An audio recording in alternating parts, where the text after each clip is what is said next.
জুলাই সনদ নিয়ে দেশে আবারও নতুনভাবে বিতর্কের সৃষ্টি হয়েছে।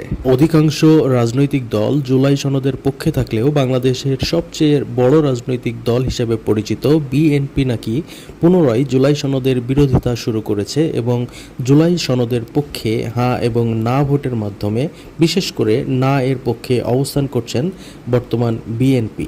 এমনটাই দেখা যাচ্ছে সোশ্যাল মিডিয়ায়।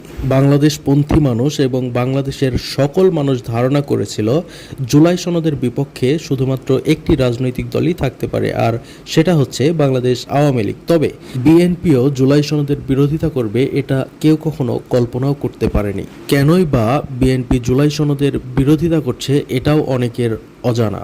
দেশের প্রায় সকল রাজনৈতিক দল ঐক্যমত্যে পৌঁছেছে যে একটি গণভোটের মাধ্যমে জুলাই সনদকে আইনি ভিত্তি প্রদান করতে হবে এবং সংবিধানের সাথে সংযুক্ত করতে হবে।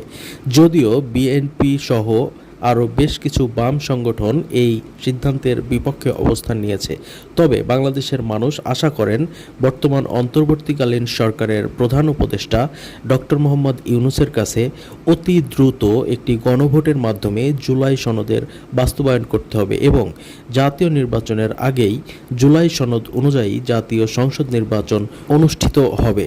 একটি রাজনৈতিক দুঃশাসন অবসানের পর বাংলাদেশের মানুষ পুনরায় কোনো রাজনৈতিক অপশাসন বা দুঃশাসন দেখতে চায় না, আর এজন্যই একটি গণভোটের মাধ্যমে জুলাই সনদের বাস্তবায়ন হওয়া অত্যন্ত জরুরি। বাংলাদেশপন্থী মানুষের একটাই চাওয়া, বাংলাদেশে সুশাসন ফিরে আসুক।